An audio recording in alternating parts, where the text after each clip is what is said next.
is maintained by a local vet in town. Some of the things that we deal with on a day-to-day basis with the city of Sueur are animals and dogs at large. People letting them out without leashes running. We deal a lot with making sure that the animals that are coming back into your cities are recent on rabies, rabies vaccinations, so we can keep that under control. We work closely with the police departments on your stray animals, your stray cats, which has been always a problem here and always will be as people just let animals out and loose. We work closely with the rescues on the animals that don't go back to their owners. We have a 98% of animals going to rescues getting rehomed. We do not put animals down unless it's for their own needs.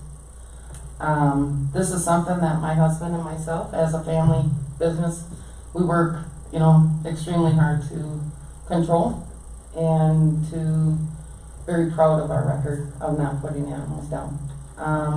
The city, as I said, we work closely with your police departments, on basically all of your animal needs. We've had a lot of different animals throughout our time here, from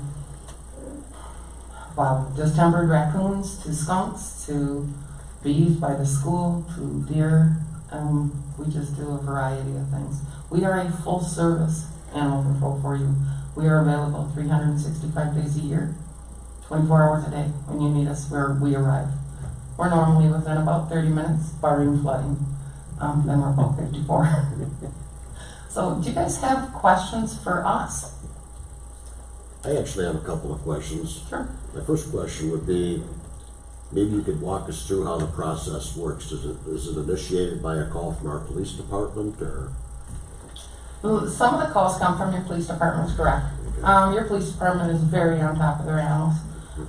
Some of them. A lot of them come from your citizens. They have wild cats in their backyard or they're trapping cats. And they get a skunk. They call us. A lot of the dogs and stuff out in the further regions, we get called directly from people saying, hey, a dog is missing, or we have this dog, or this dog has been found. We run and go get the animal, scan it, make sure that it's not chipped, bring it to our kennel, and wait for somebody to call us saying, hey, have you seen this? We do work, as I said, your police department is right on it. A lot of citizens call it here. A lot call us. So it's initiated by both. Great. My second question would be, here in Sueur, we require licenses for our dogs. How many of the dogs that you're picking up are licensed as opposed to those that aren't licensed? I appreciate that question. That was something that we used to do a long time ago. We used to monitor your licenses and make sure that the dogs have license. The way that it has kind of evolved throughout time is we make sure that the animals are up to date on all their rabies. And then the very thing we tell them is, you need to go to the police department, you need to pick up your city license. We then communicate that back to Jenny, or she vice versa to us. And the animals will get licensed at that time. That is something that in the new contract can be looked for, more at it. That's something that you guys would like us to be more proactive in. But it is kind of evolved where we just notify that, hey, this animal has been picked up. So you notify the police department that the animal has been picked up and returned to its owner, and they're instructed to go ahead and go to the police department, pick up the license, and then I take it from there that we go ahead and Jenny make sure that the citizen is contacted to follow up on the license. Is that how it works, officer? I believe so. And then if the dog does have a city license on its tag, we don't call critter getter, we look in our records to call the owner immediately. So, but if you look at our dog number license numbers, it doesn't compare to how many dogs are actually in the city. Yeah. So there's a lot of unlicensed animals running around. That is something that in each town is tough to take care of because people are moving in and out. It is something that, a lot of cities will put in flyers that go out to their community. Please license your dog. This is the amount, this is the information that's needed. It is something that we can assist with. With the city, it has never, been a big issue as far as I knew. We go ahead and we put this on live stream and also on Facebook, and it's on our city website, but just a word to everybody that may be watching this on Facebook or live stream. It is a requirement in the city of Sueur to have your dogs licensed. So please, if you don't have your dogs licensed, go to the police department. It's what, $7.50, I believe, this year, so let's take care of that. Or is it $8? I'm sorry, I stand corrected, $8 now. Inflation. Any other questions from members of city council? Nobody? Also, you have an idea as to what the statistics are that you've done in town?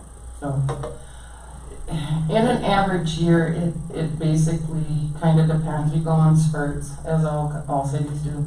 Your cat population this year is down. That's because last year you guys had a big distemper come through. And it took a lot of your wild cats. They are coming back with calls for you guys. I'm estimating over the time or just in a year, we're probably over 200-300. So it can get numerous. There's months in January and February when people aren't outside that we're not called on. You know, but there's months as soon as it starts warming up, then litters are being born and raccoons are starting to warm. You know, we're called all the time. You know, the other thing that we do for the city is we assist in every single bite dog you guys have. Every single bite incident. We take that animal into quarantine. We quarantine it through the state of Minnesota, through the ordinance, your city ordinance, and make sure that that's followed. Any other questions? Councilmember Sullivan? So you said citizens contact you directly as well. Is that part of the contract you have with the city, or does the citizen get billed at that point? No, that's part of the contract. The only thing that this your contract covers everything. As I said, we are a full service for the city. Public streets, animals at large, cats at large, any sick animal that you see on public property, deaths on public property, bees, things like that. Anything on public property. The only thing where a citizen would get billed directly is if it's in their home or if they're trapping without notifying us.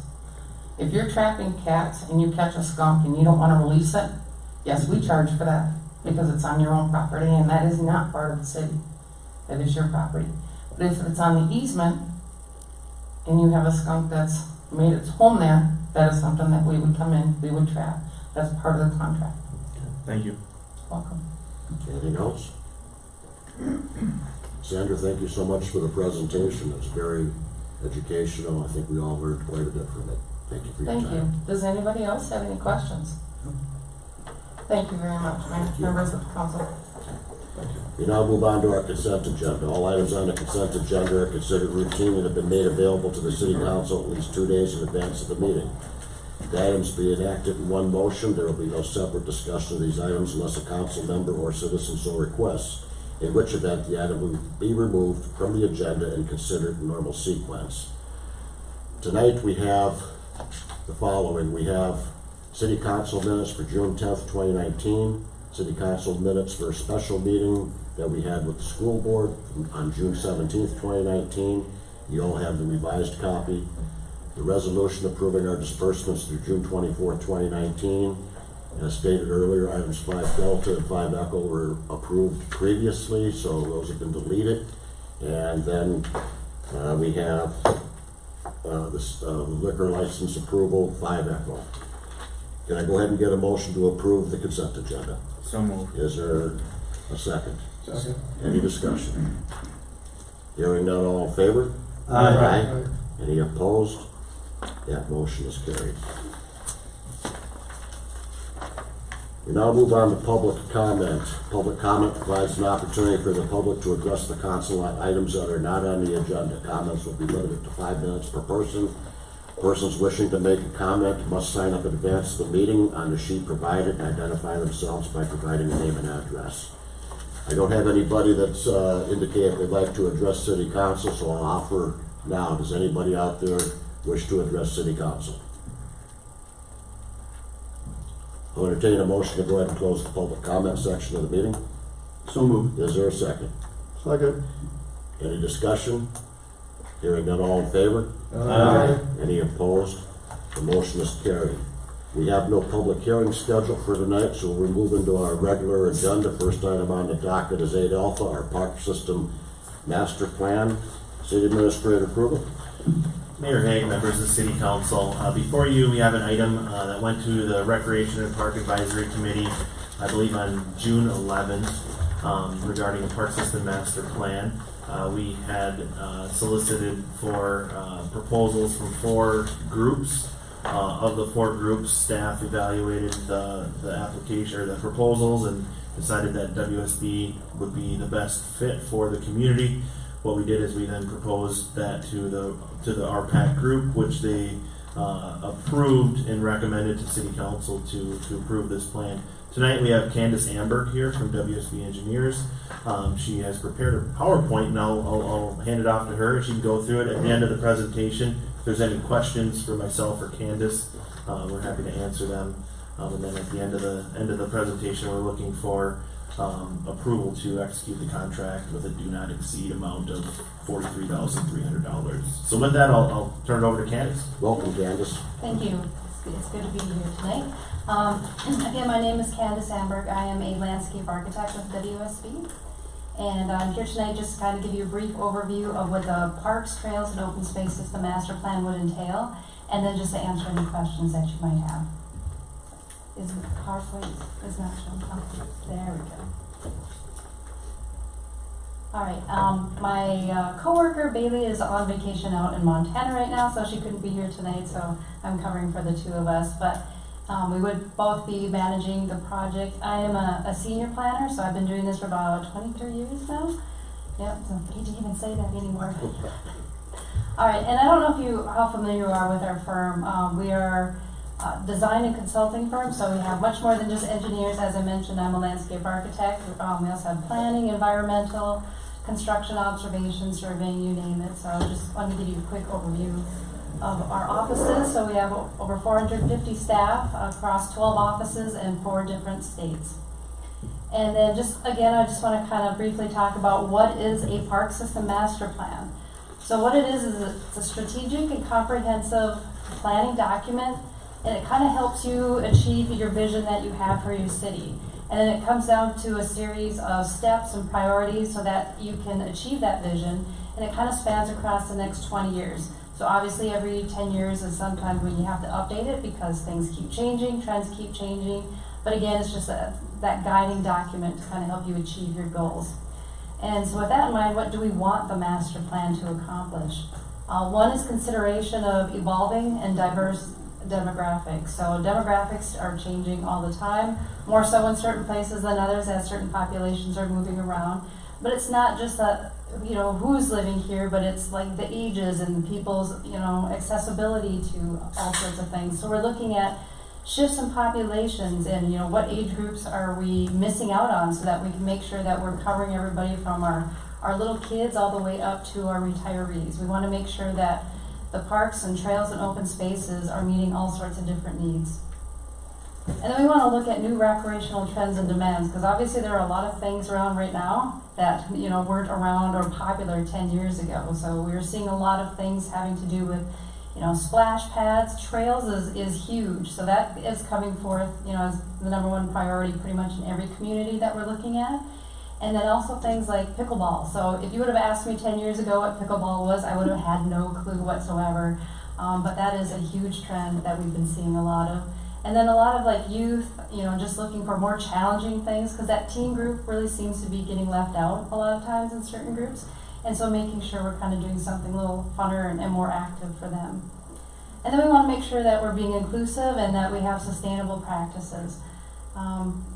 Again, there are many different demographics and different types of people, and we want to make sure that they're meeting all sorts of different abilities. And through that, our plan kind of addresses those needs. And then, of course, we just want to strengthen the sense of place and celebrate the community pride. Every place I've worked with is different. Their needs are different, very unique. And what we want to do is kind of find out, what makes up your community, what is your shining, thing that we should focus on that helps bring everybody together, and use that to just help keep strengthening that and making sure that's being carried forward so that you have a very strong community.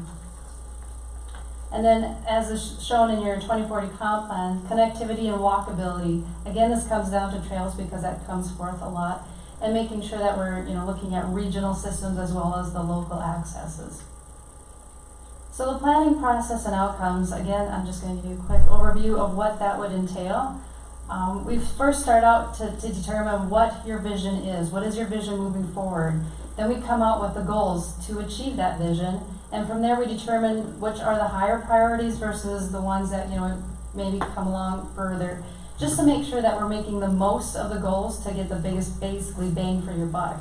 What's going to be most meaningful to the members of your community as you start making these changes or implementations. And then it comes down to the fun thing, is funding. How do we fund some of these improvements? So, our goal with any plan is to make sure that it's strategic and it's giving you, those goals, but that they're kind of set in a format that can allow you to go seek out certain types of grants or funding opportunities, kind of help you achieve those. Because you can't, do it all on your own. And so one of the things we would do with this is kind of go through and take a look at all your parks and trails and open space systems. We would review what you have in place. What types of amenities do you have? What condition are they in? What is the age of them? How is accessibility to them? And are there any safety concerns? Because that kind of just gives us a starting point so we know where to start from and where you should kind of focus your improvements from there. And then we also, most importantly, is talk with the stakeholders, the community. We need to understand what it is that they're looking for. What is it that they love the most so that we make sure we retain that?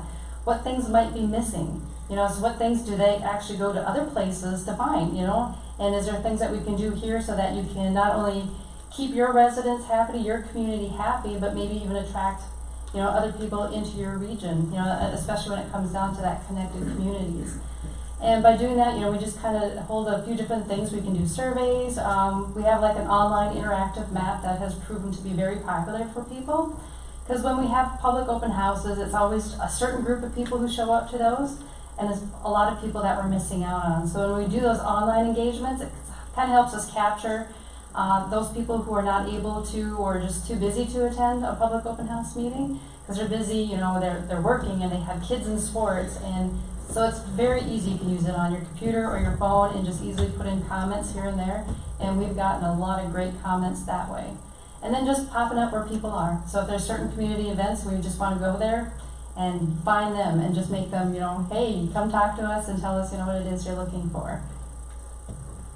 And then from there, we kind of work our way into what the recommendations would be. So again, it's a visioning document, and then we would kind of put in all the things that we want to focus on, and then from there, work with you to determine what are the real high priority items in terms of parks, trails, open spaces, and then implementation strategies. And from there, we just want to make sure this document's going to help you moving forward. So that comes down to the funding resources and opportunities that may be available, because those are changing all the time. Getting a grant is very competitive, and the more background data that you have in this document to strengthen your position, the better off your chances will be to actually get some of those funding opportunities to kind of help you make some of those implementations. And so from there, we did include coming up with a few conceptual plans. So that would be for Mayo Park, River Park, and American Legion Park. So based on those recommendations, we kind of come up with some ideas based on input from the community and of what that could look like moving forward. So again, you have that master plan kind of in place. And again, it's great materials to use in any type of funding applications. And it helps guide you. So as you make improvements, you know exactly where, they should kind of go into the plan. And you're not just haphazardly, placing things here and there. So it makes sense. And then from there, of course, when the plan is complete, we would go through the review and approvals process. So that would be meeting with the Recreation Advisory Council and then you as well. So we try to cover all our steps throughout the process and, make sure that we're talking with everybody and really understanding the needs of the community. So with that, I'm just open for questions that you might have. Anybody have any questions for Candace? I do. Please, Councilmember Crawford. I'm going to be a little bit, how can I put it, edgy here. That's good. Have you personally looked at Mayo Park? I believe, is that the one across the river? It's the one that's in the river. In the river, yes. That's the one we toured. Do you really see any expectation of doing something with that? It could be. You have to get very creative and be able to work with what happens in the park. I grew up in North Dakota, lived in Fargo for years. We studied very many places of how to design within floodplain areas or things that can accommodate floods, at times. So it just comes down to what you want it to be and how much you want to have to take care of the areas that flood and how to make it a little bit easier for you moving forward. You also didn't mention Anderson Park, which is a relatively large space. Are you aware of that? You may not personally be, however. So I am not. that would be one I think that you'd be guided to from our staff. So Okay. Other questions? I have one other one, please. Excuse me. What, this is pricey. This is a costly thing for us, and we have a limited amount of space to do some of these things.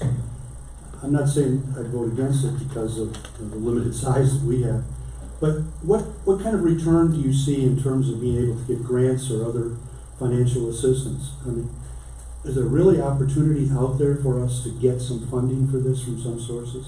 It just depends on the types of funding and what we come down to. So it varies community to community. Some communities are very well placed. So in terms of location, sometimes actually being outside the metro is a little bit better for getting certain types of funding than actually being in the metro, because it's much more competitive with all the different people going after one pot of money. And the other thing comes down to what's regionally significant. So if there is a certain park or certain things that we can kind of look into as to making it regionally significant, that increases your chance of getting any type of funding to make improvements for it. Thank you. Mm-hmm. Anybody else? You were talking about things like pickleball and being trendy. What other trendy things are you seeing out there?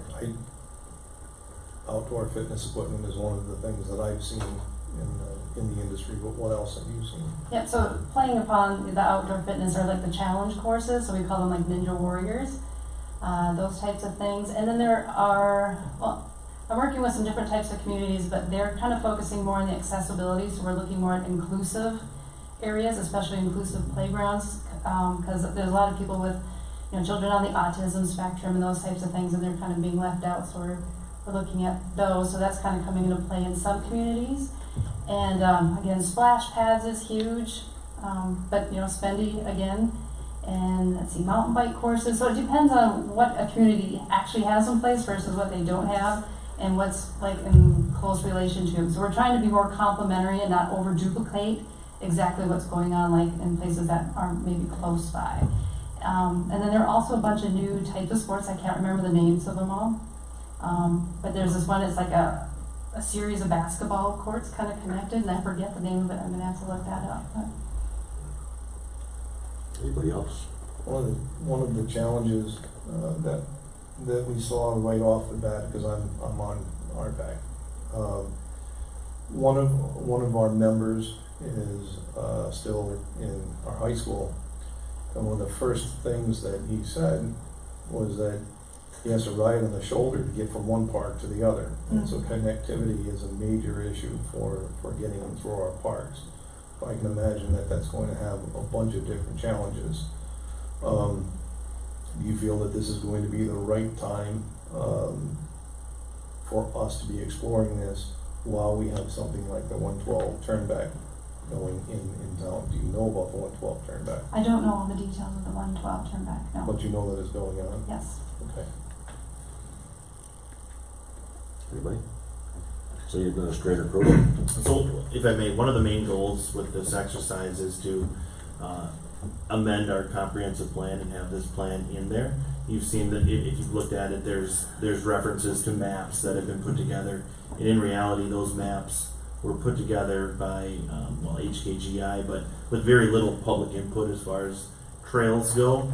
Public Services Director and myself have kind of worked with the 112 Turnback project to make sure that the trails and the sidewalks make sense, because in some cases the lines that were drawn on that little map that's in there didn't make sense. So we're using it as the 112 Turnback project as the ability to kind of change that. But in reality, a plan like this probably should have been done a couple of years ago to assist with that. Right now with the 112 Turnback, we're at 60% plan design right now. it's to the point where we can't really make any changes, but I feel pretty confident that staff has given input about the 112 turnback project regarding connectivity. One thing that I think will help a lot is with the tap sidewalk project too. So we do have a safe routes to school plan that we've utilized to access some grant dollars. And just to put it in perspective a little bit, the safe routes to school study provided about, well, potentially if the project once the project's finalized for the tap sidewalk project, it's $430,000. So something like that, having our ducks in a row with a plan like this, $43,300, there's potential for quite a bit of return on investment potentially. There's no guarantees, but I've had success in local trail program grants through the Minnesota DNR, things like that, where to recoup $43,000 is fairly easy, because some of these trail projects can exceed hundreds of thousands of dollars. I just want to make sure that while we have one project going on, that we're relaying that information to our $43,000 partners.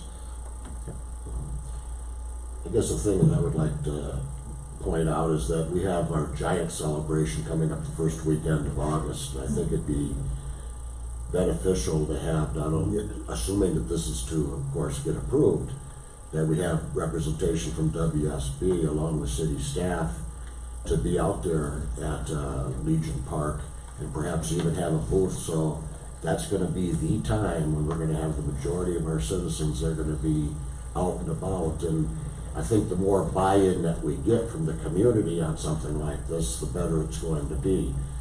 And as we all know, with the 2040 comprehensive plan, the parks and trails is certainly one of the big elements of that. So moving forward, I think we want to make sure that we get as much exposure on this and get the word out to our public the best we can, and make sure that we get as much input from the community, because it's going to be a lot of money.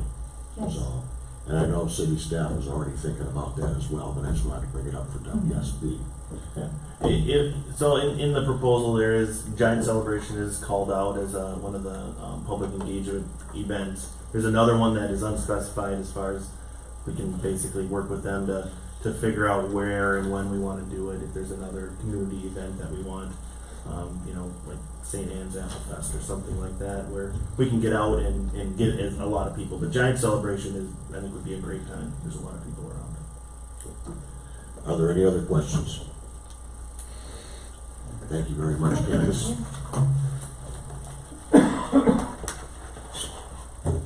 I will entertain a motion that we go along with the attached agreement with WSB Engineering, not to exceed the amount of $43,300 to complete a parks and open spaces and trail system master plan for the city of Sueur. So Is there a second? Second. Is there any additional discussion? Hearing none, all in favor? Aye. Any opposed? That motion is carried. And before we move on, we have Mr. Heinrichs here that obviously has a lot to do with the parks and trails and things of that nature for the city of Sueur. Your response that you received from the members of the Recreation Parks Advisory Council obviously were favorable. Is there anything else that you might? They were all very enthusiastic, Mayor, about this plan, and ever since I started here, we were stressing about connectivity and trails and all that, and this is kind of the frosting or the cherry on the top of the sundae that helps. We'll get it started, and I've worked through this in the past, and it's a great attribute to bring to your community, and it'll be a good plan. I have full faith in our WSB. I've worked with them in the past, and I think it'll be a good plan. Thank you, sir. Appreciate it. Thanks for everything you're doing for the city of Sueur as well. Okay. With that said, let's move on to line item 8 Bravo, the conditional use permit consideration, city administrator approval. Mayor Haig, members of City Council. Before you in your packet, you'll see there is a conditional use permit request application. This has been vetted through the Planning Commission and recommended for approval by City Council. I do have Community Development Director DiMaggio here to go over the application and answer any questions City Council may have. Director DiMaggio, welcome. Good evening, Mayor Haig, members of the City Council. This evening before you have a conditional use permit request application for 417 Dobby Lane. The owners, Jim and Gail Fox, are actually here this evening, so any questions that you have, I'm sure they'll be happy to answer. The location of this property is in the R1 zone. This lot is slightly over 3 acres in size. And right now, if you want to have an accessory structure, which in this case we're considering their garage, if you want to have an accessory structure larger than 1,500 square feet, you have to get a conditional use permit. So when the home was built, they had an attached garage that was 600 square feet. In 2004, the owners came forward and asked to build a second accessory structure. So in this case, they built a detached garage that was approximately 1,560 square feet. So to date, as of right now, we have 2,160 square feet. Mr. Fox is now applying to get a second conditional use permit. What he would like to do is add a second detached garage. The size of this garage is 1,760 square feet.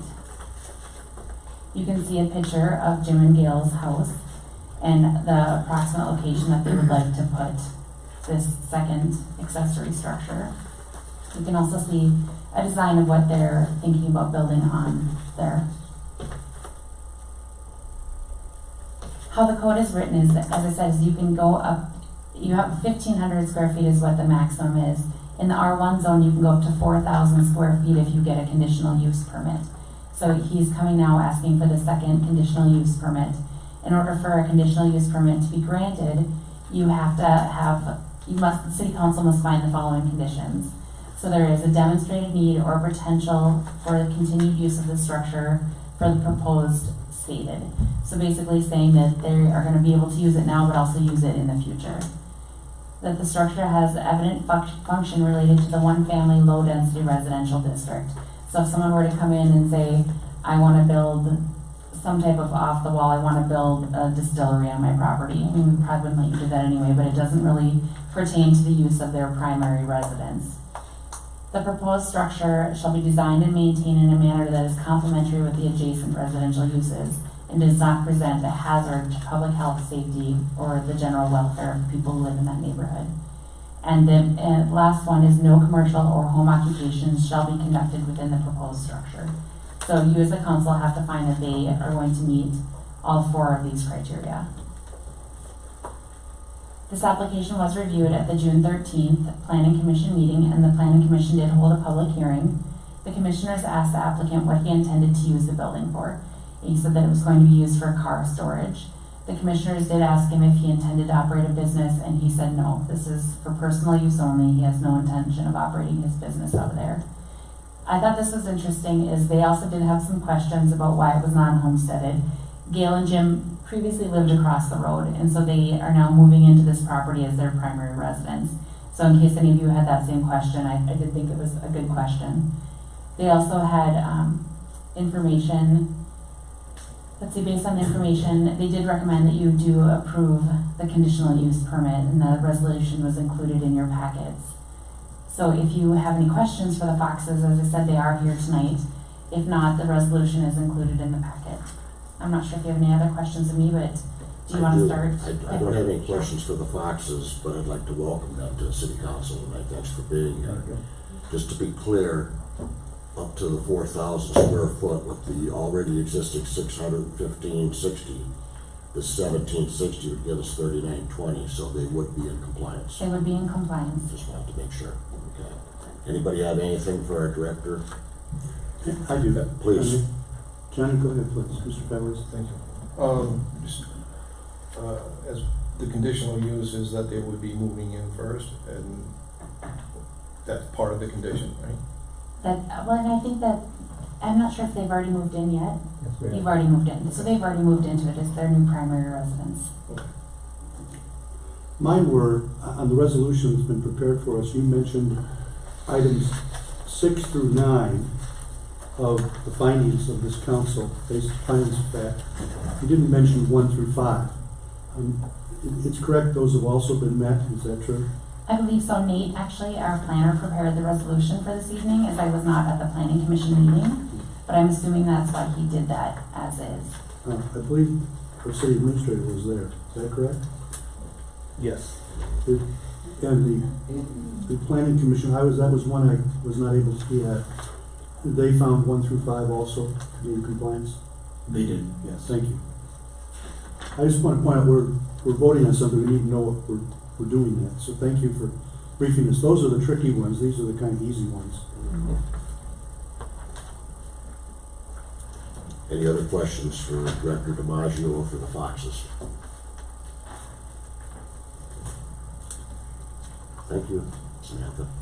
Did anybody have any issues in regards to the resolution as far as the wording of the resolution? Okay. With that said, I'll entertain a motion to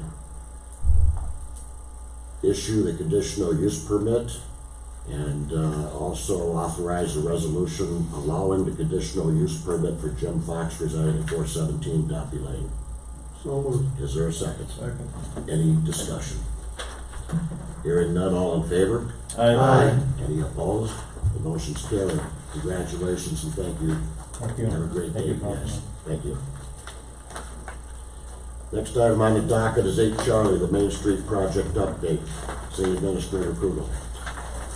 Mayor Haig, members of City Council, tonight is just kind of an informational session that Director DiMaggio will present to City Council, answer questions, give an update about what's going on as far as the opening of Main Street, and that's it. So I'll be here to help answer questions if there's some that Ms. DiMaggio can't answer, but I will turn it over to her to give an update. Again, Director DiMaggio, welcome.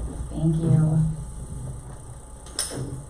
When Jasper asked me to come give this presentation tonight, it was kind of surprising to me because the last time that maybe all of you saw this from me was actually in December of 2017, and some members of the council weren't even here at that time. So I think it's important that we kind of go back to the downtown master plan, talk a little bit about that, and then what staff has done since that time. Staff hired HKGI, or the city council hired HKGI to do a study of the downtown master plan. The primary focus of the downtown master plan, when it was all said and done, was really the redevelopment of the mall and the reopening of Main Street. They came back with 3 scenarios that they suggested be considered for the future. The first scenario was a partial redevelopment of the mall, and you can see on the screen they suggested that the west side of the mall be removed, that Main Street be put back through, and they brought up the potential for infill in the vacant parking lots that surround the mall. So this was the first scenario that they suggested. I believe that this was one of the more inexpensive scenarios that they had come up with. The second scenario that they had was also a partial redevelopment, and this time they infilled it with some residential and some commercial. So again, the west side was removed, Main Street was reopened, and they showed some new residential in some of the vacant parking lots, and also some new office or retail spaces as anchors on either side. And the third scenario was a complete redevelopment of the mall. So to completely demo everything that's there, to build 2 new buildings in the parking lot, and then once those are demoed, to construct new buildings where the mall is existing. So they would be mixed-use buildings, potentially with retail on the lower floors and then housing on the upper floors. So one of the things that I thought was important that came out of that downtown study was really if Main Street could be opened. And until that time, I was always under the assumption that yes, we could reopen Main Street. During these discussions, we then found out that that was not the case, that city had gone to MnDOT in the past, that MnDOT had basically said, we're not going to reopen this and we don't want to talk to you about it. So that was kind of a surprise for staff to learn that. But we did work through some of these issues with MnDOT, and they've now come back saying that they're willing to put in a 3-way stop. At one point they'd said something about a roundabout. That is not the case. They have now said that they really think the best thing would be a 3-way stop. So very similar configuration to what we have now. It would just be another stop sign towards where the end of the parking lot is, if that makes sense for everyone. So we currently have, I think, a 2-way stop. This would be a 3-way stop. So if you're coming up the hill into town, you would not have to stop. That would be the only place that wouldn't stop. So that was, I think, a good thing for the city to find out that yes, we can go ahead and reopen Main Street if we so choose. So after that, we had a developer come forward saying, if you're allowed to reopen Main Street, I'm interested in acquiring your mall and redeveloping it. So going along with that, we did apply for some redevelopment funds through the Department of Employment and Economic Development through DEED. This is an extremely competitive grant. I knew that our chances, they were a tough one, but we went for it anyway because we had the developer and I think that we have a good project. Unfortunately, we were not awarded funds. They only gave out two cities in greater Minnesota. One of them was Fergus Falls, which the Port Authority in Fergus Falls is redeveloping a dairy site, an old dairy site, into a housing development. So they're going to make it a 29.14 acre site that has a residential potential for the city of Fergus Falls. The second one that was awarded, this is kind of ironic, was actually awarded to the developer that was looking at our project here in Sueur. He was awarded a project in the city of Mankato. And now, we've reached out to him. I guess we're not really sure what his feelings are, if he's ready to go forward with this or not.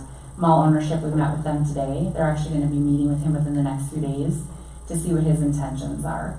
DEED does offer this program again in August, these redevelopment funds.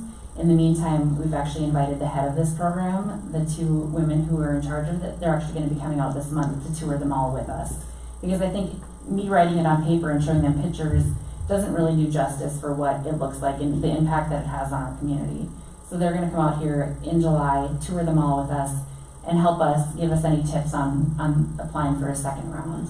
It's not uncommon for some of these cities to reapply. The developer who did get the funds in Mankato, they said he's been working on this for 5 years. He's applied in the past, was not awarded the funds. He was finally awarded the funds this round. So I don't think it's uncommon for cities to have to keep coming back, trying to get these funds. As I said, they only had $1 million for all of greater Minnesota. They actually weren't funded in this round of the legislature, but they have some flexibility in moving funds from some that were awarded to this fund, and that's what they're gonna do. DEED intends to move some funds, I believe, from MIF into this, because it's a very popular program, and I think if you have a developer, some of these redevelopment costs can be very, very expensive, and it's nice to have somebody who's willing to help you with it. So, as I said, we have met with the ownership of the mall, and I think since all of this happened, we've kind of been pushing them for the following information, and I feel like that's still an ongoing discussion with them. We've been trying to figure out, what is it that you intend to do with the mall? Do you want to keep the mall? Is it your intention to stay owners of it? Do you want to sell it? Do you want to redevelop it? And I feel like I've said this maybe so many times that it feels silly to say, but how can I help you? Help me help you. If you don't know what you want to do or what your plan is, it's very hard for me to help you. So as your community development director, I've reached out to them on numerous occasions trying to figure out how can I help you. And so whether it's bringing developers through there or whether it's marketing it to people, if they're willing to market it, then I would like to help them. But as of right now, we still haven't gotten a clear purchase price out of them of what they want for the mall. So it's very hard for me to market a property if you won't tell me how much you want for it. And these are things that I keep kind of bringing back to them. We've also asked them, are you willing to consider a short sale? All the information that we have shows that the bank is owed $850,000, that the EDA is owed $400,000. That's the best information that we have. I'm not really sure where that lies. The mall is privately owned and privately held. So really the only information that I have for a fact is that the EDA is owed almost $400,000. That is a true fact. We've also asked them, are you willing to allow the city to reopen Main Street with no developer? It does not sound like that would be their intention. But I told them, I personally think that their building would be worth more money if they had access or that visibility from both sides. Right now, only having the visibility from the east side makes it hard for tenants to want to go in on the west side. But again, this is a private business entity owned by private people locally. They have to make those business decisions. But as I've told them, and I hope all of you know that we are definitely here to help them, but I can't make them make business decisions. That's what their job is. And we're here to help them in any way that we can, but as of right now, it sounds like they're still in a holding pattern. The EDA, I think, showed some frustration with this at their last meeting. They just extended their note for another 6 months at 3% interest, 0%, something. I'm not exactly sure how it's worded, but is it 0? Interest only, isn't it? It's interest only, but at 3%. 3% instead of 6. Yeah, so it's interest only at 3% instead of 6%. But it's an interesting way that you look at it. But basically, they're making interest only payments as if their loan was at 3%. And I wanted to make sure that you knew that, staff is definitely working diligently to try to figure this out. But as I said, it's very, very tough for us to do anything without their input. And I think the message that I've gotten from the study that we did and from you at the time was that you'd like to see Main Street reopened. I'm not sure if that's where you're at still, if you want staff focusing our time and attention trying to work on this, or if you want us to work on other projects. What I've done is I've started to work on other projects in town. I'm sure you're aware of the King property. I thank you for partnering with the EDA on that, trying to get some housing going in town, working with Sueur Meadows, their second phase, really trying to help our businesses get the workers that they need. I think that's an important thing to do. Some people say that, if you have rooftops, retail will follow. So part of me wonders, could some of this self-correct if we had more rooftops? I don't know. And is that a risk we're willing to take? I don't know. But I wanted to make sure that you knew that we've continued to have these discussions, and if there's anything you want me to bring back to the ownership from all of you, I'd be happy to do so. If you have any questions for them, please let me know. I'd be happy to ask them. I'd like to kick it off by asking you this, Director DiMaggio. These 8 questions that we have, I'm either hearing a no, or I'm hearing that there's not enough information to make a decision, or they're just not providing you an answer. Is that basically what I'm hearing? I would say that's these things? very accurate. I continually ask them these questions, and I'm not sure if it's because they don't know what to do. And sometimes people think not knowing what to do, it's just best not to do anything. But at some point, that goes on so long that it almost can turn into, you can sweep your problems under the carpet, but eventually you're going to trip on them. And that's my concern here, is that eventually we're going to trip on it, or they're going to trip on it. And I've told them as a city we're willing to help them, but I can't promise you that we're going to be willing to help them. Councils change, staff changes. I can't promise that this help is always going to be here. So I've recommended that they take the help while it's here. So currently, just to make sure I understand this, we've extended the 3% interest only for an additional 6 months. Mm-hmm. Are there any guidelines associated with this type of request? Is there anything that we as a city can ask for that 3% interest only? Or is there anything that the EDA's worked out with the mall owners, or is it just, it seems to me it's just one extension after another, and this has been going on for years. It appears that this has been going on, I think, since 2017. Yeah. So for the past 2 years. Jasper and I did discuss some options, and I think it's important to know that, let's say the EDA were to call the note. If we were to do that, then we would have to pay out the bank whatever they're owned.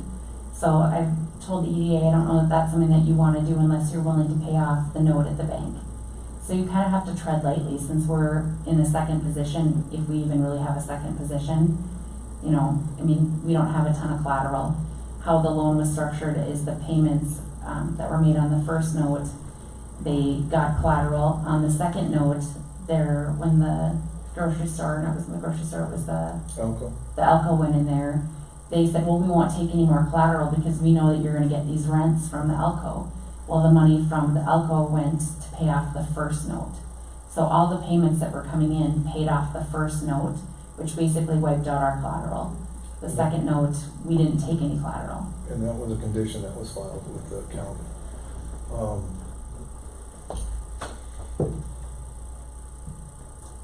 The funds that went, keep in mind that on the second note, it has always been at interest only. It has always been. To say that it's been since 2017, that might be since when they've been voting on extending the stuff out. But in reality, you can't have a $400,000 loan and almost have its duration and have $397,000 or $396,000 still left on it. Mr. Mayor, I have a couple questions.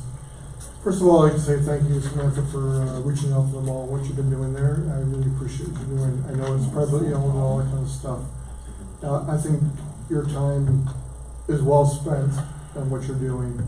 I think it's time I personally think the staff should be working on Kingsway or whatever else, if you're not getting answers from all people. I just have one question, EDA people can answer, whatever, the $400,000 that they got from EDA, when did it start, and is there gonna be an end date?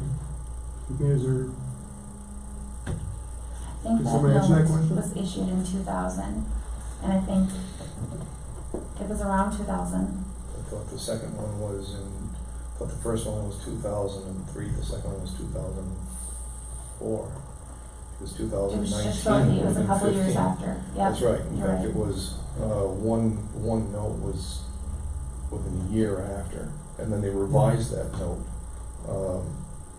They revised that note within a month, after it was done in 2004, to include the language that filed with the county for ALCO. And that those funds were supposed to go to the city and to go to EDA to pay that off. what it did? No, never. And so my second part of that question was, do you have an end date at all? Do we have, is every 6 months we're gonna keep on doing this? Well, I'm not on EDA anymore. Oh, I guess I We've had apologize. these I thought you were. I mean, the conversations have been out there for quite a while, if you don't mind me talking, No, Mr. Mayor. Please. We've had these conversations back and forth, and it's always been, well, it's been, okay, what's gonna happen with the downtown master plan? Okay, and then we continued on with that for a good 6 months or so. And after that, it became the Main Street. Okay, what's it gonna take for us to be able to reopen Main Street if we were going to do this? Because the downtown master plan included opening up Main Street. Keep in mind that when some of us were running in 2016 for election in 2017, we were all sitting at the mall, with questions being directed to us from the Chamber of Commerce. And the mall was a major topic then. So it hasn't gone away. It really hasn't changed all that much. What do we know so far? We know that the loan hasn't changed, that it's always been interest only, and that we now know that we can put Main Street through, which we thought, but we couldn't until finally something else has gone through. That's really at the extent of where we're at. And the extending out how often or how many more months we would go on with that comes down to what changes could possibly else happen. And just to bring it current, we've got Councilmember Sullivan and Councilmember Kirby that are currently on our EDA. Is there anything you gentlemen might be able to offer to this conversation? I know you just had the EDA meeting tonight. Well, I guess my only concern is, with the situation we have now, extending these interest payments every 6 months or so, we don't want to run the risk of losing our tenants either. I mean, that'll make a bad situation even worse. So it's one of those things you just gotta kind of thread through slowly. You're not going to. First, keep in mind, okay, that the mall owners formed a corporation, right? And it's the corporation that doesn't have the money for paying back the loans. All right, the owners are pretty well protected in that, and they're pretty well protected because that second mortgage didn't have any real protection on us other than for the alcohol. So in that, nobody's going to wind up kicking them out, even if something happened as far as them not being able to pay or a week stops. Who's going to kick them out? They're the ones paying for all the paying the bills as it stands now. It's just, it's a strange situation though. I mean, when you talk about renovating a mall that belongs to these mall owners, but yet they don't have enough equity in it to sustain what we want to do to it. There's quite a knot there. I mean, you've got the mall being, it's the EDA, we've got the owners, we've got the bank, it's quite a knot to untie. And I think everybody'd love to see Main Street go through, but I mean, how do you go about starting the demolition part of the mall when we don't own it? Well, technically, we don't. All we can do is make offers to try to achieve what the rest of the public has said that they wanted. And maybe there's an offer that's out there that's attractive enough. We had something that could have been possible, right up until the developer said, I got this one down here in Mankato. Where there's one, there might be another, and that opens up for other possibilities. I guess one of my questions is, and I kind of formulated this earlier, but was how the other businesses that could benefit from Main Street, how do they feel about the process and the things that are going on? And do we have a plan B in any of this for making it more attractive and better to help the other businesses that are down there while we wait to see what's going to happen with them all? Well, that was asked of me today if I thought that the other businesses would be willing to help to reopen Main Street. And, I don't know that they would. I think that's something that, where is their financial gain? Some of them could argue that it could actually hurt their businesses. I don't think that it will, because the designs that we're looking at putting in place would actually give them better visibility, nicer patio areas. I don't think that it would hurt them, but I don't know that they're gonna financially say, let me throw in hundreds of thousands of dollars to reopen Main Street. I think that's probably stressful to them, thinking that they might even get assessed to reopen Main Street. My thought isn't necessarily based on having any of them fund or be assessed for it, as much as it is, hey, we're trying everything that we possibly can. We also understand that you don't have the connectivity that you want to have. So what's our plan B to help that out? Because we're spending an awful lot of energy. I've been spending now over 3 years of energy on the downtown mall. And I still don't know where we are further forward if nothing is done with the mall. Where are we with helping the rest of the businesses? Because they're vital to our downtown.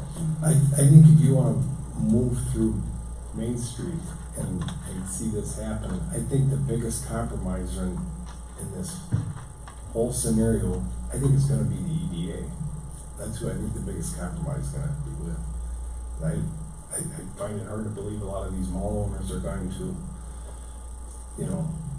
flip the money to help, demo some of this and remodel the mall. That's what it's going to boil down to, and it's can we market this to the community that this is something that would enhance the community? I think it is. So to be clear, Councilmember Kirby, you're saying that unless the EDA or even the city of Sueur was to step up in some kind of way regarding the mall, you don't see anything happening down there. I don't think anything's I think we're at a stalemate. I really do. And Councilmember Sullivan, I want to make sure I got your take on if there's anything additional that you might have to offer. Well, I agree with Councilmember Kirby's statement now. I mean, I don't think it's gonna move unless we as a stakeholder to do something with it. But we have to market it to the community and to the rest of the citizens of this community that this is something that's vital and will help, help this community economically, socially. It's the burden of this is going to come down not to the mall owners, not to who's holding the note in the bank. It's going to come down to the community, basically.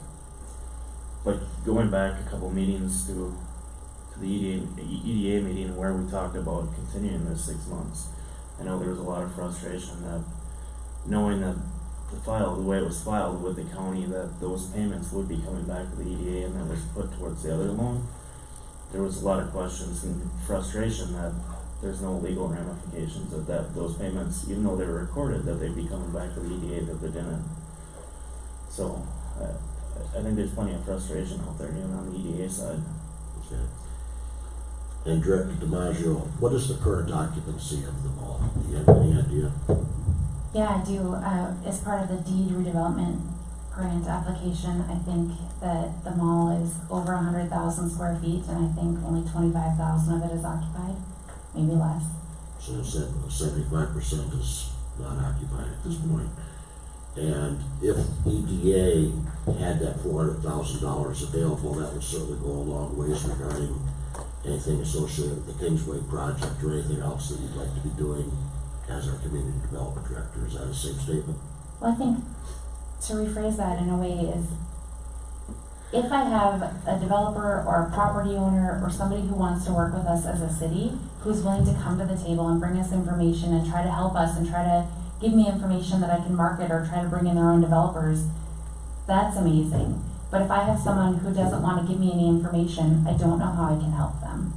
So until they're willing to come to the table and bring us some information that we can work with, I don't know that there's anything that I can do to help them. So as someone who works for you and wants to do good things for our community, that's where I've kind of been focusing my time, is taking care of the things that we can work on.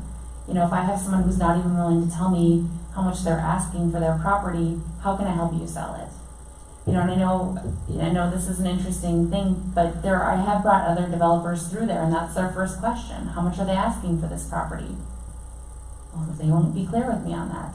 I mean, that developer is going to need to try to figure out, well, how much is it going to cost me to rehab this property, and how much, you know, if the street does come through, how much is going to be, you know, taken off this? And there's so many unknowns that I think that it's time either that we get some answers, or like I said, I think that we just have to kind of go a different direction, because as much as I want to help the downtown, until those owners come and want to work with us, I don't know what more we can do. A point of legal order, if I may. City Attorney Skubitz, is there anything that you might be able to offer to us in regards to what we can do? I guess what I'm asking is, can we, as a city council, come up with a resolution of sorts where we can guide staff to go ahead and have a mandatory meeting to get answers to these questions, or what can we do as a council to assist staff? Well, I think Mr. Maggio hit the nail on the head earlier in her comments that, you know, without the collateral, while the EDA has $400,000 tied up in this, we're not in a position that we have any leverage to start making demands. I mean, we're obviously there to support them, but if they're not given the answers, I mean, I don't think there's a hammer that we can hold over their head to get them to come to the table and provide the answers. And they may not know. So there's not a lot as far as calling the note or forcing, you know, the next time the 3% interest only comes up, that we don't have a lot of leverage to back that up with that first mortgage obligation to the bank being in front of us. So that might not answer your question, Mr. Mayor, but it kind of puts us in a bad bargaining position to be the one to move the ball forward. I agree with Mr. Maggio that, you know, we need some answers from them all. I don't know if we're in a position to force those answers. Thank you. Councilmember Grogan, please. The quietest one here. Can you hear that? Yeah. A couple of things. One is, I applaud your efforts to work with the mall owners. I think you have to continue. It may be frustrating. There may be other things that also have to be done, but we can't give up on this. That's number one, in my opinion. Two, it makes no sense to me to open up Main Street if you can't make that area wider. The size it is right now, the narrowness of that passage, even if you made it a one-way, it would be very, very difficult and probably dangerous. Third thing is, you're going to work apparently on a deed grant, correct? We've already applied for it, so basically we just have to resubmit it. The new one, yeah, okay. But I can only do it if we have a developer. If the developer is no longer in play, then you cannot apply for the deed grant. Okay, thank you. Ironically, and I'm in a territory I don't know much about yet, you know more about it, but the irony is that there's a new grant the deed will have for blighted property. And if we're not careful, this will come to that category very soon. Okay, I'm just making an observation. They have a new grant for blighted property. In fact, they're going to put emphasis on that. If you think about it, that's what the one in Fergus Falls really was. A piece of blighted property they converted. We have to move on this thing. I don't know what it is, but I applaud you for your efforts, and I know it's frustrating, but I hope we can do it. And we got to figure out something. So that's all I can say. Councilmember Huntington. I just have a follow-up question. earlier. When you say that with the $400,000, so EDA couldn't call the loan based on a vote in an EDA meeting and say, we're going to call the loan at $400,000 because there's a higher stakeholder that owes more money. Well, with Correct. we're in second position, meaning Oh, the okay. bank has, if we call the loan, great, but they have to pay off the bank first. So to actually force the mall to do anything, we have to buy out the bank's interest rate Oh, of 50,000. okay. So that just compounds the problem. Okay. So that's where we lose our leverage is not having being in the first position to actually force them to come to the table and start working with us. Okay, thank you. That makes it a little more challenging, doesn't it? Yeah. Did you have something, Councilmember Flanders? I do. Isn't it an agreed upon contract, whether in writing or not? They've been agreeing to 3% and continuing forward. So no matter what, the principle should still stand, no matter how long we continue on with the 3%. Calling in that note could make everything fail, but you're still gaining at least 3%. And it's insinuated that it's a whole other contract, and that should be enforceable. Should still be able to go for the $400,000 in the future. We're not waiving our right to the $400,000.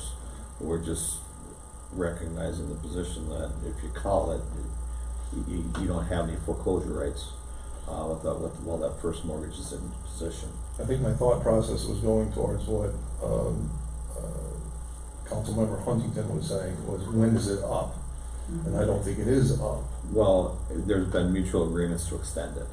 Right. So at no time has the EDA waived their principal in this or their right to collect on the $400,000 plus interest. We've just been making concessions for them for a period of time every 6 months. And those are good for the 6 month period. And if you renegotiate that interest up or start applying some principal, if there's money there, you can do that. That's the old, can you squeeze blood from a turnip scenario, so. If I may, yeah, go ahead. Yeah, no, I just wanted to make sure that we're all on the same page with the idea that regardless of when the end date for the loan would have been, it actually doesn't matter because it's continuing on. It does not matter. We don't lose our rights after a certain period of time as long as we've continued to renegotiate that loan and extend that loan. We're essentially doing extensions. We're not losing our position. If they went and got another loan, we'd still be in second place.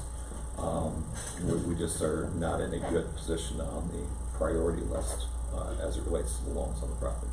Okay, thank you. Again, I think we have to realize that as a council, we don't control EDA. We put 2 members on it, and that's about it.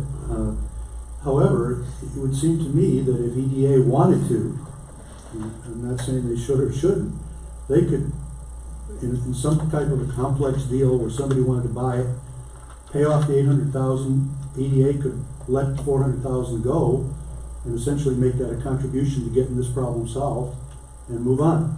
But there has to be something really, really solid to be able to make that happen. So I think we keep it as long as we can and see what happens. Obviously, the note is there, we're not gonna waive it now. And I would, to speak to that point, Councilman Kirkman, I would see a developer coming in and looking for the bank and the EDA to both cut back on some of their principal obligation in any kind of development agreement. I would defer to Mr. Maggio on that. Yes, that's exactly what happened with the previous developer, is he was willing to pay off the note to the bank, and the EDA was willing to wipe their $400,000 in exchange for the west portion of the mall, so that Main Street could be reopened. And we've asked now the same thing as the mall owners at one of the meetings actually said, we'll give you the west side of the mall in exchange for the $400,000, but the bank has to release that west side. So as much as the mall owners may want to give it to us, unless the bank releases that, because they have a first on it, it cannot happen. So even though the owners have said, yes, we would give you that in exchange for the $400,000, that cannot happen unless the bank releases it. So within the next couple of weeks, the plan is to go ahead and have continued conversations with the mall owners as well as the bank. I would say that we talk to them no less than once or twice a month. And this has been going on for quite a while. Yeah. But like I said, I think, you know, I would like to help them, even if it's marketing it to a different developer or do something, but I need them to make some tough decisions. And I think with 7 different owners, that's hard to do. But I definitely think that they know that they can talk to me. I've been here to help them. But I can't fix it unless they're willing to help us fix it. And I think you've all, expressed that you're willing to help. The EDA has expressed that they're willing to help. So now we need them to let us know how we can help or what it is, I don't know that the EDA necessarily wants to buy out their first position, so then the only thing we can do is wait. I think it's important for all of us to understand that the investment is beyond $400,000 at this point too. Because there's been a very large amount of staff that's gone into it, the money for the downtown master plan, and so much of those discussions and our citizens that showed up for that revolved around the mall. Plus the amount of time the city council has spent in having these discussions, it's a lot more than just $400,000. I think it's important for all of us to realize that it's a much larger investment than that, and it's been over the last 3 years for sure.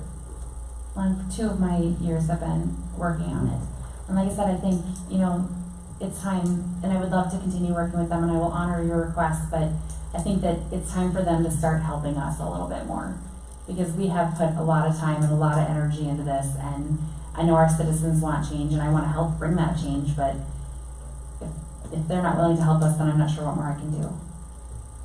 Is there anything else that anybody has to offer? Questions, concerns? City Administrator Krugel, do you have any thoughts on this? Yeah, I have a lot of thoughts on this, but I'll keep it really short. We've been talking about this since I've been here, right? And it's been the same thing over and over again. In order for something to happen, something has to change. There has to be some sort of catalyst.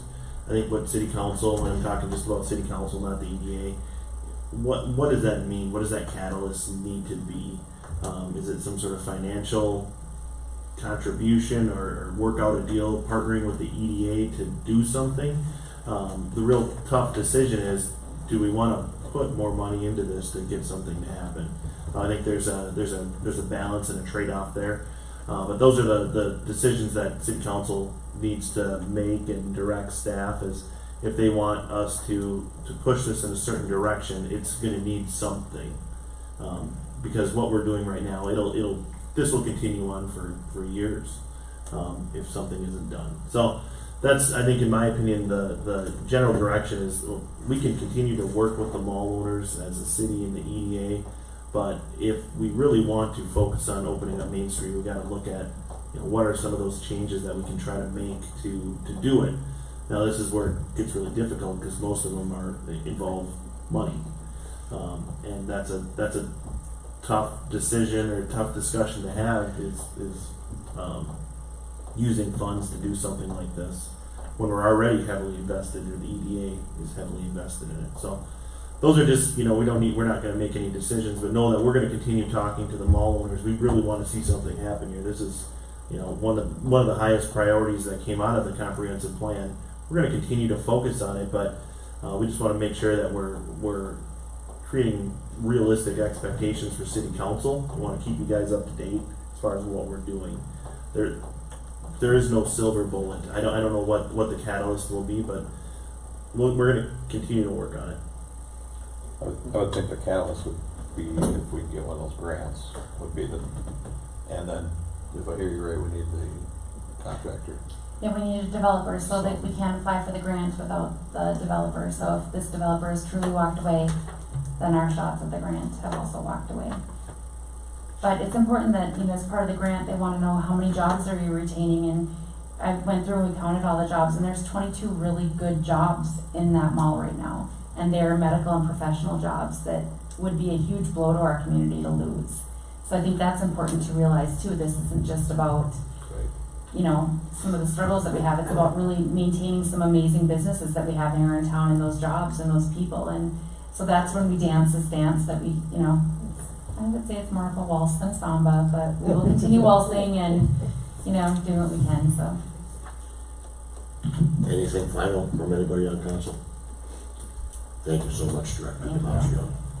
as this is a non-action item, we'll just go ahead and keep that as an informational session. We'll move on to line item 8 Delta, the Sueur Municipal Airport Grant Agreement, City Administrator approval. Mayor Hague, members of City Council. Before you'll see in the packet, there is a memo and a grant agreement resolution authorizing the execution of that grant agreement.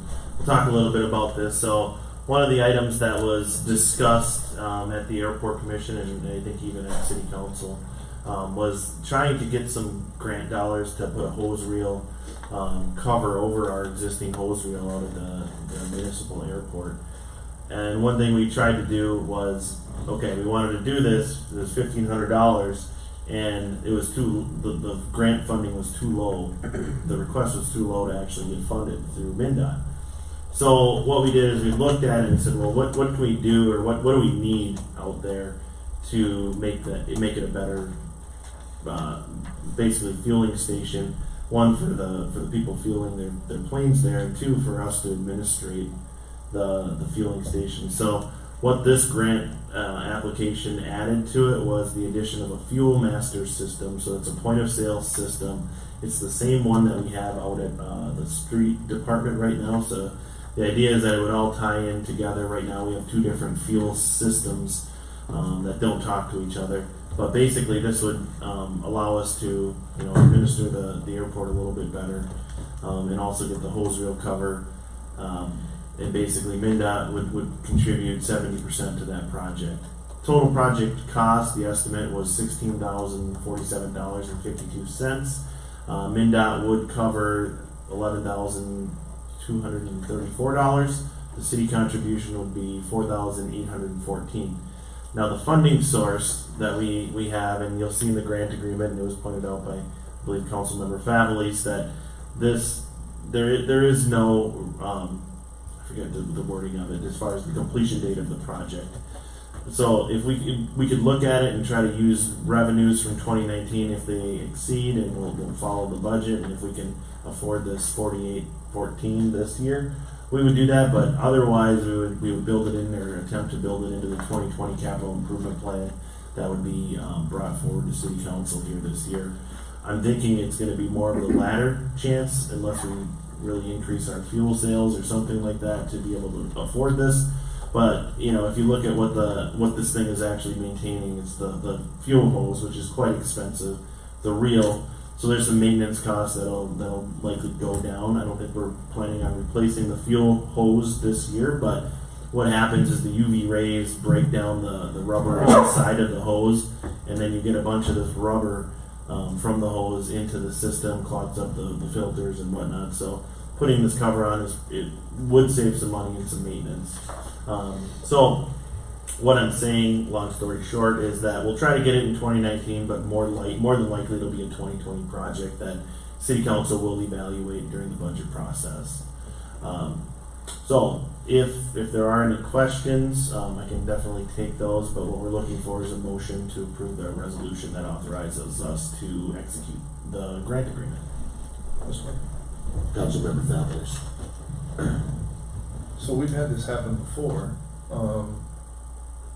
If we go through the 2020 budget process and set our 2020 with these funds allotted in it, we've taken money from the previous year to pay for things and then pay for it, back pay it from the next budget.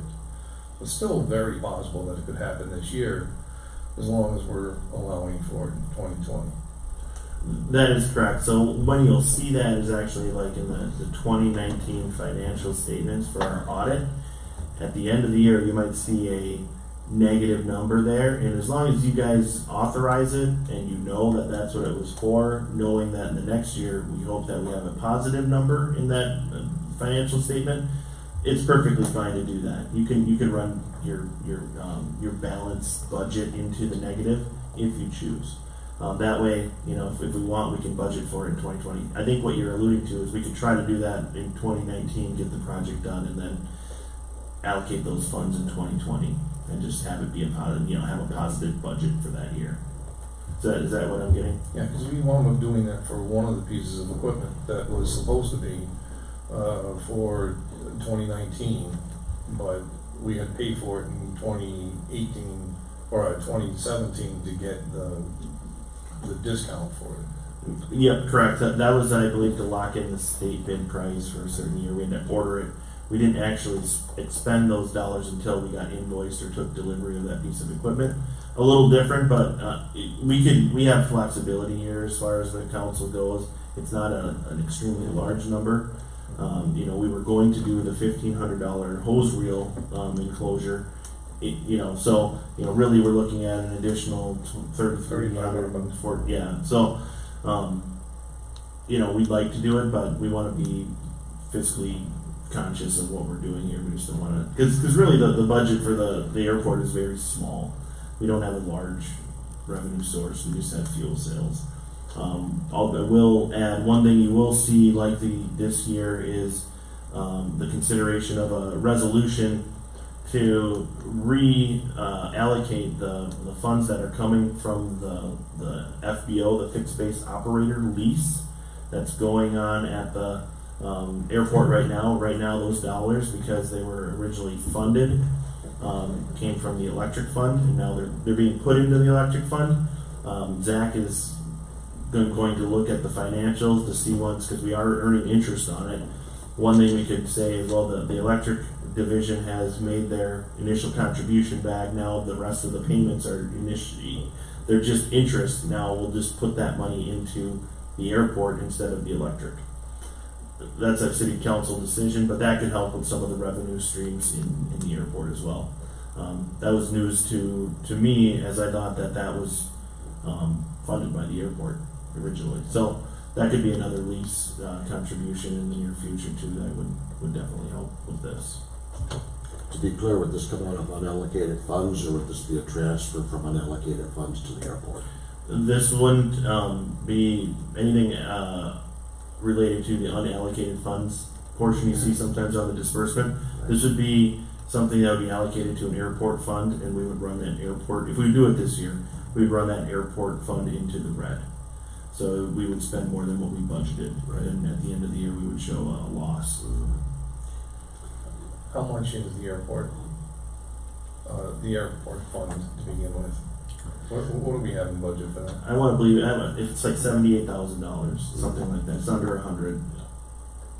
We receive, I think, roughly $36,000 from MnDOT and the FAA to manage it, and I think we estimate $25,000 to $30,000 for fuel sales, and then we have hangar lease rentals as well. Those are basically our three revenue sources.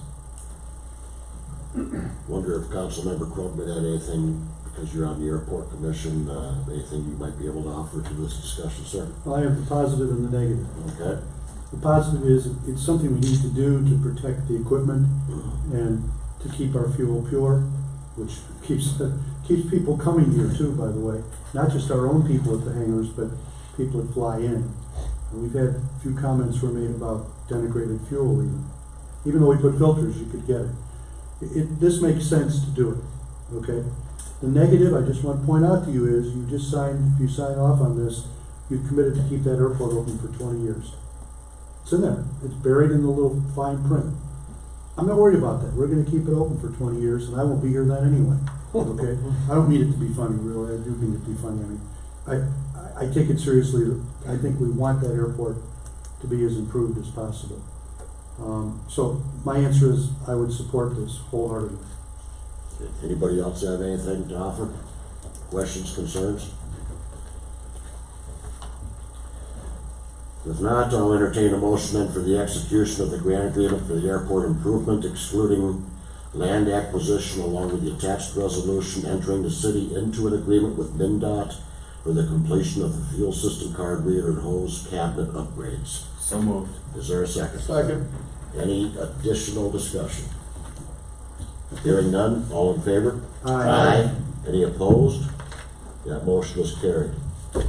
Next item on the docket is 8 Echo, the Kinetic Leasing Capital Lease Items Approval, City Administrator approval. Mayor Haig, members of City Council, this is a Kinetic lease approval request. What we have here are two vendors, Midway Ford and Ditch Witch of Minnesota and Iowa. For Midway Ford, we have a Ford F-150, and this is the facility manager's truck. This is replacing a 1996 Ford F-150. It's at the end of its life. It's quite. There's a lot of different things that Andy Semetsky, whose vehicle this is, has to do to actually get it to work. So this is a piece of equipment that I can say we've run it to the end of its days. I don't know if it's even road safe for us to put on auction. So we'll look at that. It might just be a scrap vehicle. The second one on here is a Ford F-350. This is for the wastewater crane truck. This is to replace that crane truck. This is not to replace the crane portion of it. That is budgeted for next year. So we will continue to have this, and we'll get some of the stuff. It takes some time to get the crane equipment for this type of equipment. So it lines up nicely so that if we order it now, it'll be available to be installed next year. And the third item is an Ford F-550, and this is to replace the 1976 fire department grass rig that we have. It's a neat looking truck. It's a Chevy that we received from the Minnesota Department of Natural Resources on a grant program. So what happens to that vehicle after we replace it? We actually give it back to the DNR. They put it on auction and somebody can buy it. Now, if nobody buys it on auction, then we can acquire it, which I don't believe we will attempt to do. So, replacing some pretty old equipment with these three vehicles. I know there were questions about where these vehicles are going. We'll try to incorporate that into the description if we can. We have limited space, but if there's ever any questions, be sure to ask. And the second thing with Ditch Witch, this is for the boring machine, and these are for rods for the boring machine, so just equipment that we need to actually bore with it. The action requested is a motion approving the submission of payment request forms to Kinetic Leasing for the purchase of this various equipment. Any questions, concerns? If I may, Mr. City Administrator, I remember asking about the truck you mentioned that Andy is driving. It's a 96 Ford, is that correct? Yes. Would you describe the floorboards in that Ford first? They're not really. They're falling apart. You can see the road. You can see the road. Yep. And one of the other funny things, in order to get it started, he's got to put it into neutral. It doesn't start when it's in park. It's got a lot of little nuances with it that only Andy really knows how to use it. So that's part of the reason why it is likely headed to the junkyard. Its time has come. Yes, definitely. Anybody else? We still have the thought about having all of our city equipment available for our city family to kind of take a look and see what all the equipment is that we have here within the city of Sueur. Is that correct? That is funny that you mentioned that, because we actually just set a date today, and it's going to be, and we'll definitely send out some additional information, but it's going to be on September 19th from 5 to 7 p.m. and it's going to be held out at the street shop, so right off of 220 Peck Street. We'll have it all out there. We'll have some food, hot dogs, chips, some waters, things like that. Try to get people out there to come look at the new equipment, because there's been quite a bit of stuff replaced this year. So it'll be good. It'll be kind of a public services equipment, open house is what we'll call it. What's the time again? 5 p.m. to 7 p.m. on the 19th. I might make a recommendation. You have some of the old equipment there too, if it isn't gone yet. So, or at least pictures. Yeah. Yeah, we do have pictures of everything that's been replaced or sold. So, and we will. So we also talked about surplus declaration stuff, because we're still continuing to replace this stuff. Likely in I think it's September 9th. You'll see another surplus declaration with the idea that we'll do another auction in October, sometime end of October. So the auction, I thought, went very well. We generated $33,000 of revenue from that auction. We thought maybe we'd get 15, so it worked out well. I thought it was good. If the equipment to be replaced is no longer with us, perhaps it's been given to Sean for burial, I don't know. The bottom line is at least a description of what's, this truck now replaces a 1996 that had mechanical problems and 200,000 miles, whatever it is. Great I think idea. that's a fact. We're not just showing off shiny equipment, we're letting people know we want to serve them the best way possible, and that's the key. So, Great idea. Any other questions or concerns? Not hearing anything, I'll entertain a motion then to approve the execution of the payment request form attached to this agenda item. These funds will be dispersed to the vendor from Kinetic Leasing Incorporated, which consists of Midway Ford Company for $32,626.71, Ditch Witch of Minnesota and Iowa for $4,392.85, Midway Ford Company for $53,844.92, and Midway Ford Company for $37,561.03. So, Is there a second? Second. Any discussion? Hearing none, all in favor? Aye. Any opposed? That motion is carried. We now move on to our comments, reports, and items of appreciation. And for a change, I'm gonna go ahead and start, give you guys a break. So, Mr. City Administrator, the things that I have, that I'd like to go ahead and have some clarification on is UTVs, they must have a license within the city of Sueur to be operated, correct? Yeah, that is correct. Okay, and then secondly, can these UTVs be on county and state roads? So in town, yes, they can. The county has a separate ordinance on UTVs, and I believe the state does as well. Within town, so if they're on 93 between the bridge and 169, is that legal? I would say yes. Okay. Yeah. So that second question is, or more of a concern, and I brought it up earlier when the Critter Getter people were here. We want to make sure that our people understand that they have to have dog licenses, especially those that are using our dog park, because we don't want to get the animals that are licensed sick. And the last thing I wanted to ask about is fireworks. We've been hearing an awful lot of fireworks. Could you maybe go over what the requirements are in regards to what is considered legal as opposed to that it's not legal, what the fines are for people that are using illegal fireworks? I don't know the exact details of what makes a Minnesota firework legal, but if you buy it in Minnesota from a store that's in Minnesota, it's likely legal in Minnesota. If you buy it out of state, it's probably not legal in Minnesota.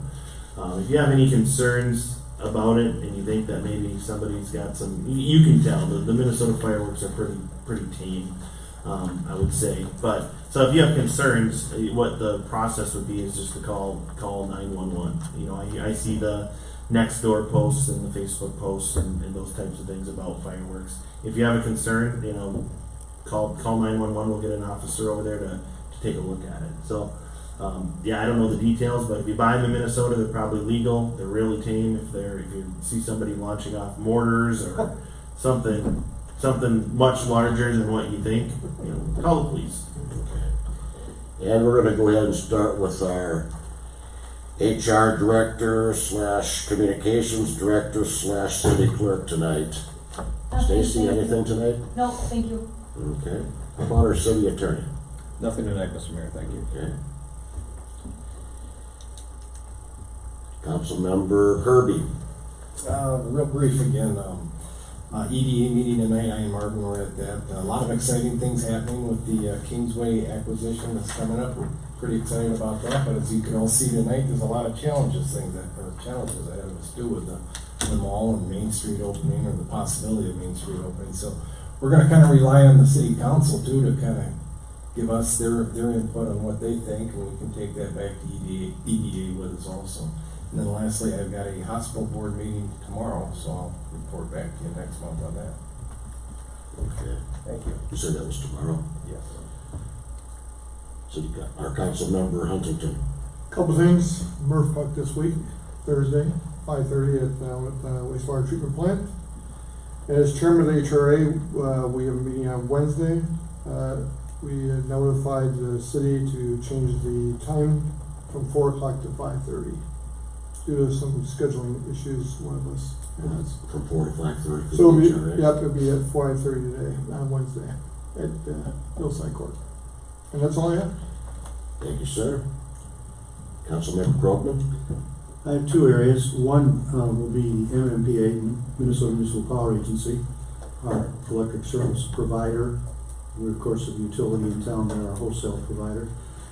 City Administrator and I will be at a regular meeting tomorrow. All the council members have been invited, should have received an envelope from MMPA inviting you to the annual meeting in July. I would urge you to go. I think you'd find it very informative and help you better understand, never completely understand how our electric service works. There's a lot of technical stuff. The second thing is that the Airport Commission will be meeting this week on Wednesday afternoon. It has been some noticed meeting, so we'll be having our regular meeting this time in late June. That's it. Okay, thank you. Councilmember Families? Let's see, first thing I want to say is, we've got, I don't know how many people have been online, but we have a new website that's up for our city, which looks very, very nice.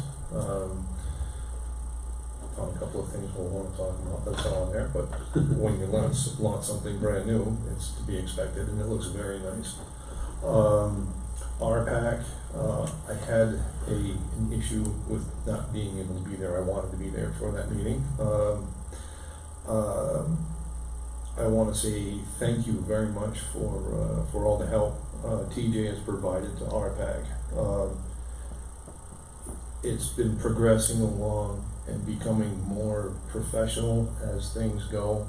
The packets that came out this month were really, really good. And I'm very much behind having the park plan move forward. As TJ had said, this has been one of these things that we have had discussion after discussion about back, and I'm not quite sure how we were going to move forward, and this is a great way to be able to move forward. And then we have Murphy. We signed, I wound up having to go down and sign the paperwork for the new permit. And there were language and stuff like that that lawyers had to kind of look through and make sure that it fit to what the permit was originally, what came out of our mediation. Just a point, it wasn't the actual permit, it was our comments on it. The comments on the permit, yeah, it had to be on for the 24th, right? Yep, correct. So we've been through that, and that now gets, the rest of that will wind up being discussed at MRPUG. So we'll, I guess we have inspection of from the engineers for the new screen project that's down there, so they'll wind up being at MRPUG tomorrow as well. And we had a rate study done by a third party, which was a really good route to be able to go. You know, when you're trying to set rates and things like that yourself, it's hard to be objective when the commission is made up by commissioners that are part of being customers.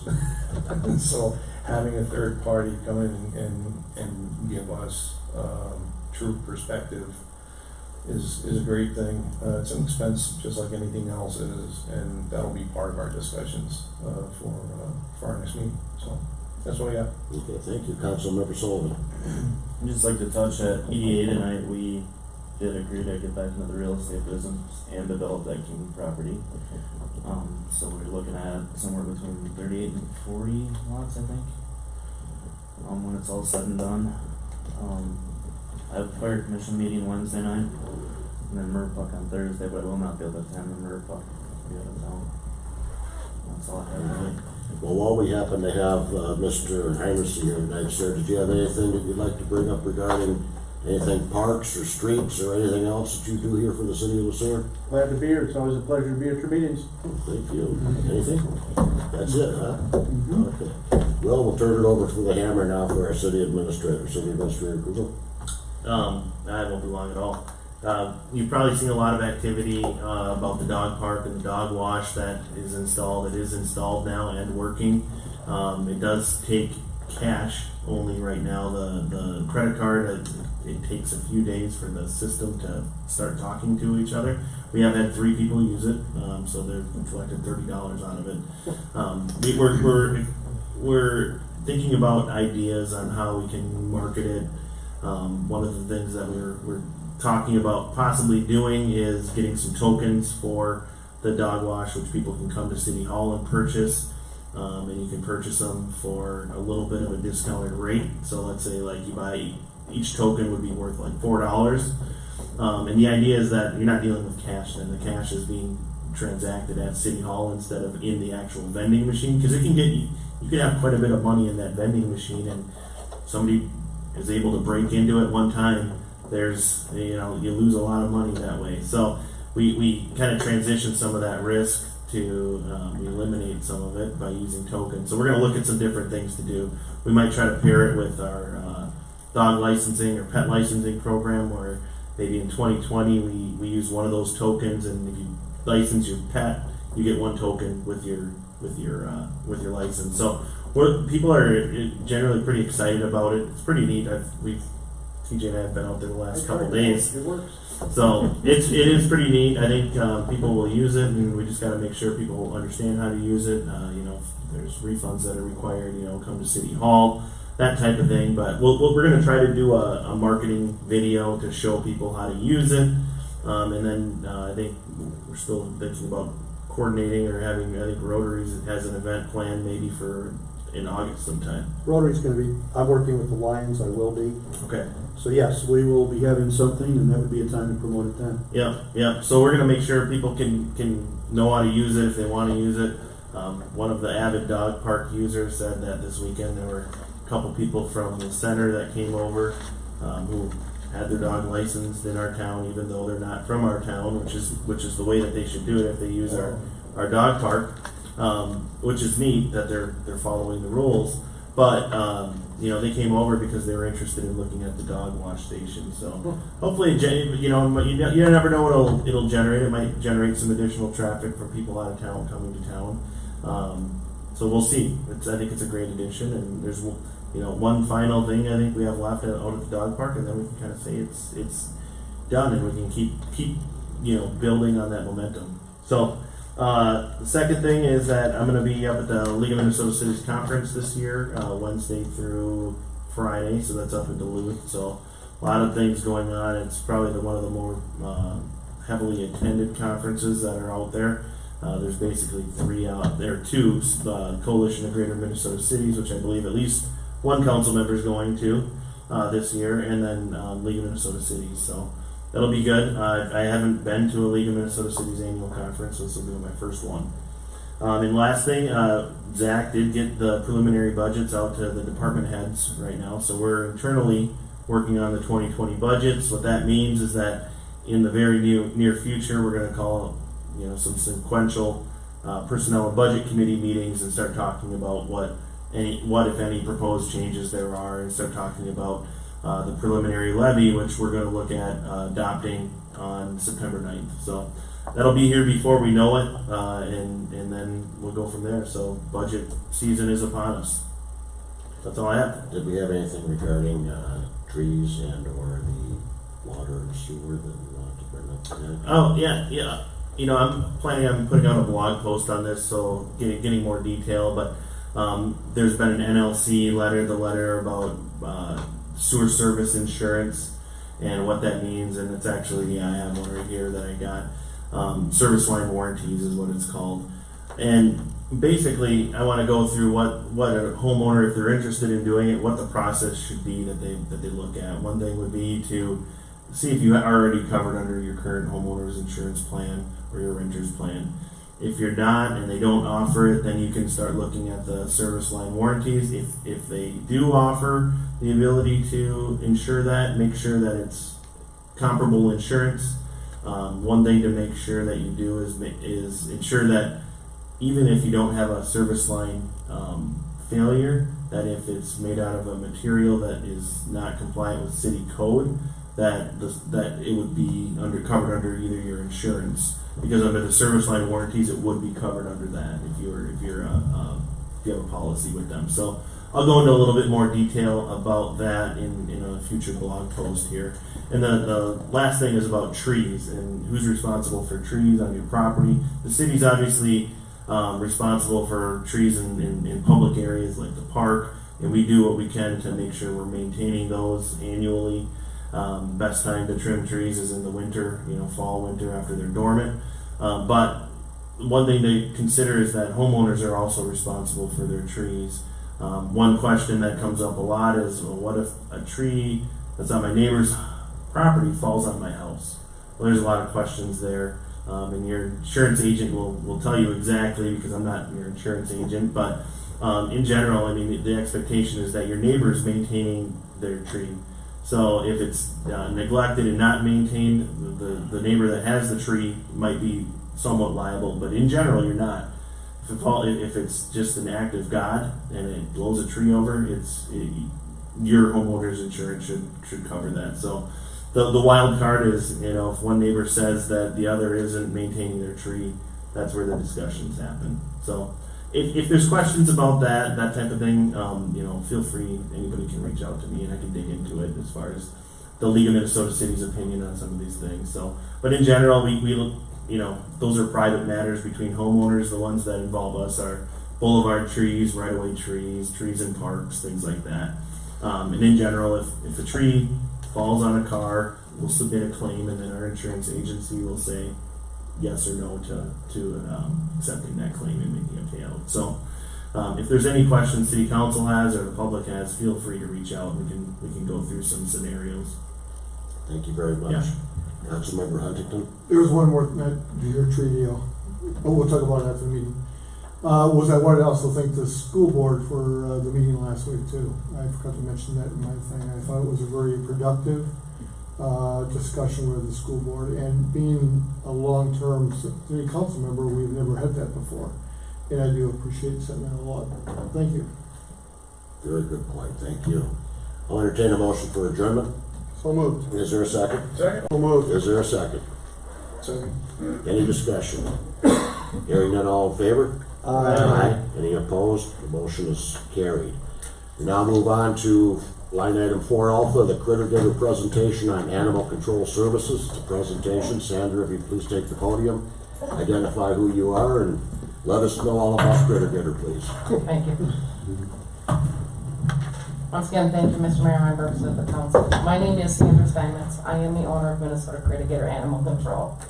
We do animal control for the Sueur County. So we understood you guys wanted to kind of know what we do and to get an idea of who we are. So that's why we're here tonight. So as your animal control, what does it mean? We protect pets and wild animals from danger that they face in the wild and on the streets of your cities. Animal control also means we protect people